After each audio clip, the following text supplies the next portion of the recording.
En el universo de Saint Seiya, la Tierra ha sido disputada desde tiempos mitológicos por 4 de los dioses del Olimpo, aunque hasta el momento solo a 3 de estos los hemos visto en acción: Atena, Poseidón y Hades, siendo la intervención de Zeus la más esperada por todos. En esta tercera y última parte de la mitología de los dioses del Olimpo conoceremos justamente el origen y las historias de estas 4 divinidades, lo que incluye detalles sobre una de las guerras antiguas entre Atena y Poseidón mencionadas en el anime original, la relación de Zeus con sus hermanos y su hija Atena, así como algunos detalles que te sorprenderán sobre el dios que gobierna el inframundo. Esto es la mitología de los dioses del Olimpo, parte 3.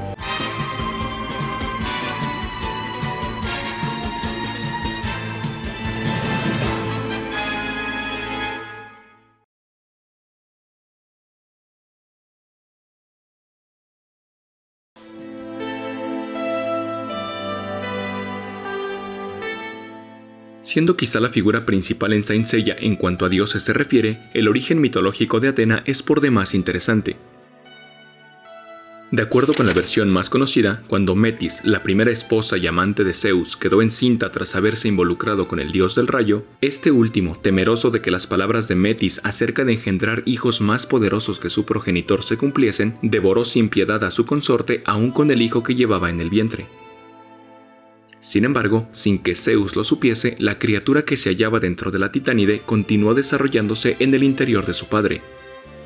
Con el pasar del tiempo, Zeus comenzó a tener fuertes migrañas. Entonces llamó para sí a Hefestos, la poderosa divinidad de la fragua, a quien le solicitó que construyese un hacha y con ella le abriese la cabeza para así extraer aquello que le causaba los intensos dolores. Pero cuán grande fue la sorpresa cuando, al clavar la filosa arma en el cráneo de Zeus, de este emergió, siendo ya adulta y armada para el combate, una hermosa figura femenina quien resultó ser ni más ni menos que Atena, la cual, a la postre, se convertiría en la diosa de la guerra estratégica. Con todo, existen un par de relatos adicionales que catalogan a Atena como hija del gigante Palante, de donde se derivaría uno de sus epítetos más conocidos, Palas Atena, mientras que, para otros autores, la diosa en cuestión era hija del propio Poseidón junto con la ninfa Tritonis, razón por la que en ocasiones es también llamada Tritogenia. Sin embargo, lo más probable es que ambas historias alternativas no sean otra cosa que una mezcla de mitos, alusivos a divinidades menores que pasaron a relacionarse con Atena en un proceso de sincretismo. Ahora bien, existe un relato que de hecho es mencionado dentro del universo de Saint Seiya en relación a su mitología, el cual tiene que ver con la legendaria Guerra Santa de Ática en contra de Poseidón, guerra que, tal como mencioné en el video donde teorizamos qué héroe de la mitología griega podría haber sido el primer caballero de Pegaso, tendrá un análisis independiente en el que daremos todos los detalles. De cualquier modo, y regresando a la mitología que nos atañe, es digno de señalar que la ciudad que con el tiempo fue llamada Atenas fue también escenario de un enfrentamiento entre ambos dioses para determinar quién de los dos sería aquel que se convirtiera en su protector. Según se dice, para esto se pidió que el rey de dicho lugar eligiese entre los regalos que las dos divinidades presentarían. Así, Poseidón golpeó el suelo con su tridente creando un manantial que regaló a los habitantes del lugar. Lamentablemente, dado que este dios solo era soberano de los océanos, las aguas que brotaron eran saladas, por lo que los humanos no podían beber de esta. Por su parte, Atena obsequió a los lugareños el conocimiento para cultivar el olivo, lo cual no solo les proporcionaría alimento, sino también la producción de su preciado aceite, lo que a su vez les traería beneficios en sentido económico. Sin dudarlo, el rey eligió el regalo de la hija de Zeus, ante lo que, furioso, Poseidón inundó con su fuente de agua salada la región de Ática. Pese a esta catástrofe, y aunque los ahora atenienses conservarían a la diosa guerrera como su principal divinidad, mantendrían también cierta reverencia por el dios del mar, construyendo incluso un pequeño templo para este en el Cabo Sunión.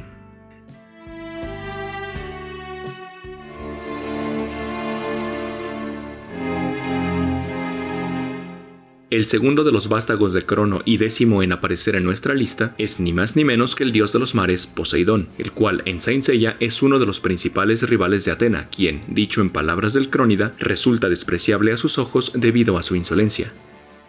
Como bien sabemos a estas alturas, todo hijo que Crono engendraba era devorado por este en cuanto nacía, y Poseidón no fue la excepción, aunque existen relatos que indican que, al igual que su hermano Zeus, fue salvado por su madre quien mediante engaños evitó que el titán lo engullese, escondiéndolo en la isla de Rodas donde fue criado por los telquines, criaturas anfibias de apariencia canina pero con colas de pez y que, a su vez, eran conocidos por ser excelentes metalúrgicos. De hecho, habrían sido ellos quienes más adelante fabricarían el arma por excelencia de Poseidón, el tridente.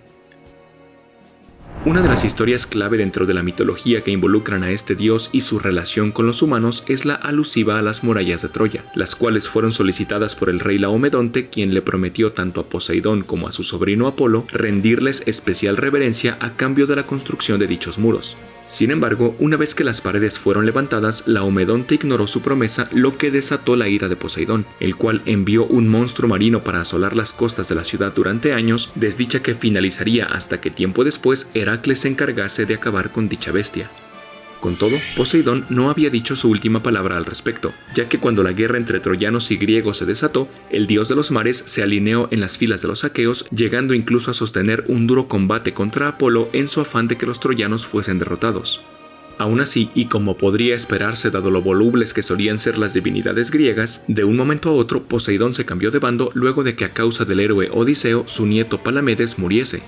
Esta sería la razón por la cual, una vez ganada la guerra y mientras el héroe griego volvía a casa, Poseidón le colocase diversas trabas y peligros, lo cual se intensificó cuando el también conocido como Ulises, una vez más acabó con uno de los integrantes de la familia del iracundo dios. Para este caso se trató de Polifermo, el cíclope que los capturó a él y a su flota y quien pretendía devorarlos, salvándose de este peligro gracias únicamente a la intervención de Atena, quien era la protectora de Odiseo y quien además ayudó a que este último finalmente lograse llegar a casa a salvo para reencontrarse con su esposa Penélope.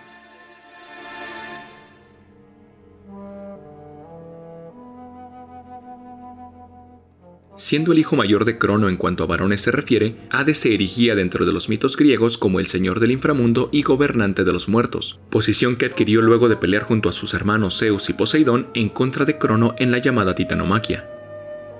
Algo que resulta interesante en el caso de este personaje mítico es que solía no involucrarse en los conflictos humanos y poco o nada le interesaba lo que a estos les acontecía, lo cual desde la perspectiva de Saint Seiya es más que curioso, pues a diferencia de su versión mitológica, en la historia de Kurumada sí se muestra interesado en lo que acontece en la superficie, a tal grado que es bien sabido el desprecio que tiene por la humanidad y sus deseos de aniquilarla. Volviendo a la parte mitológica, fueron pocas las veces en que Hades se vio involucrado con los humanos, siendo las más destacadas aquellas en que fueron los propios habitantes de la Tierra los que descendieron al inframundo por una u otra causa. Tal es el caso de Orfeo, de quien hay de hecho un video individual de su mitología aquí en el canal, Odiseo, quien debió acudir al inframundo para buscar la ayuda de Tiresias y así poder regresar a casa, y Teseo, quien junto a su compañero Pirito arribó a los dominios de Hades para secuestrar a la mismísima esposa de este último y así poder casarse con ella.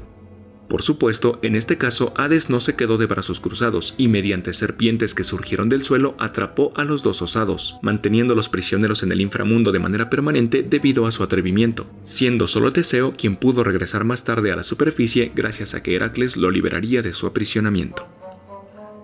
Por otra parte, es igualmente destacable que, a pesar de que Hades no tiene la mayor reputación dentro de la mitología, resulta irónico que no compartiese el gusto lascivo y promiscuo de otras divinidades que son mayormente enaltecidas. Y es que, la mayor parte del tiempo, Hades se mantuvo al lado de Perséfone y solo en un par de ocasiones, con las ninfas Mente y Leuce, buscó serle infiel. Aunque en ninguna de ambas oportunidades se concretó la pasión que lo atrajo a estas, pues la propia Perséfone se encargaría de convertir a los intereses románticos de su esposo en una planta de menta y en un sauce blanco respectivamente. Aunado a esto, cabe señalar que, según la mitología, Hades nunca tuvo descendencia, lo cual se podría explicar si tomamos en cuenta que, para los escritores griegos, alguien que gobernaba sobre los propios muertos no tendría por qué ser capaz de engendrar vida.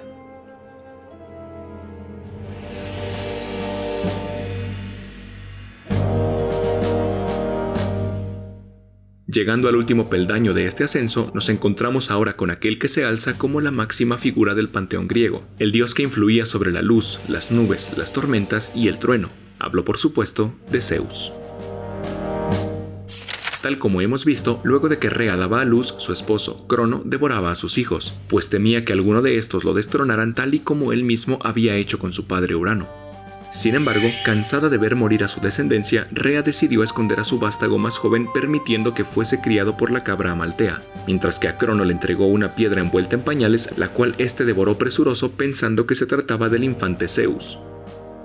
Cabe añadir que hay quienes afirman que la manera en que se ocultó a Zeus fue un tanto diferente, aludiendo para este caso a los curetes, que eran danzantes nacidos de la diosa Gea, los cuales bailaban y golpeaban sus escudos para así ocultar el llanto del futuro dios olímpico, con lo que Crono no sería capaz de escucharlo. Como haya sido, una vez llegada a la edad adulta, Zeus decidió finalmente confrontar a su padre y, tras derrotarlo, utilizó el emético que había adquirido de su esposa Metis para así obligar a este a vomitar a sus hermanos, haciéndolo en el orden inverso como los había devorado. Aunque hay otras versiones que aseguran que Zeus abrió directamente el estómago de su padre para poder liberarlos. Tras esto, se encargó de rescatar también a los cíclopes y los hecatónquiros de sus prisiones, quienes eran ni más ni menos que los hermanos de su padre. En agradecimiento, Zeus recibió por parte de estos su famoso rayo, arma que utilizó posteriormente cuando junto a sus propios hermanos y los de su padre se enfrentaron a este último y a los titanes, quienes fueron derrotados y posteriormente encerrados en el Tártaro, que era un lugar frío y neblinoso en lo más profundo de la tierra. Una vez acontecido todo esto, los tres hijos varones de Crono se repartieron el dominio de la tierra, siendo el inframundo posesión de Hades, los mares y océanos correspondiendo a Poseidón, mientras que Zeus eligió para sí mismo el aire y el cielo. Sin embargo, ¿qué sucedería con la tierra? Dado que su abuela, Gea, era la diosa primordial que la representaba, esta no podía ser reclamada, por lo que simplemente quedó bajo el resguardo de los tres acorde a sus capacidades. De esta manera, aunque Zeus tenía cierta posesión de la misma, Poseidón la devastaba con terremotos ocasionales, mientras que Hades reclamaba a los muertos que provenían de esta. Si bien la mitología de Zeus y el resto de los dioses del Olimpo es vasta y extensa, los detalles que aquí hemos mencionado nos dan un panorama sumamente amplio de quiénes fueron estos personajes y la manera en que solían conducirse, lo cual nos permite a la vez y de una mejor forma imaginar y teorizar cómo sería su participación durante la esperada saga de Zeus. Estos y otros detalles serán incluidos, tal como lo había anticipado, en un próximo video, donde veremos con más detenimiento los posibles enfrentamientos de los caballeros de Atena en contra de los dioses olímpicos durante la ya mencionada saga, video que tendremos en el canal al iniciar el próximo año. Pero antes de eso subiré un video especial donde te presentaré el top 10 con las 10 mejores adaptaciones animadas de Saint Seiya, por supuesto incluyendo el análisis que justifique el orden ahí presentado. Y sí, Saint Seiya tiene suficientes adaptaciones animadas que son canónicas u oficiales para poder hacer un top 10. Y sin nada más que decir, me despido como siempre dejándoles un gran saludo. Yo soy su amigo Cal y nos vemos la próxima aquí en Star Hill, tu canal de Saint Seiya y anime.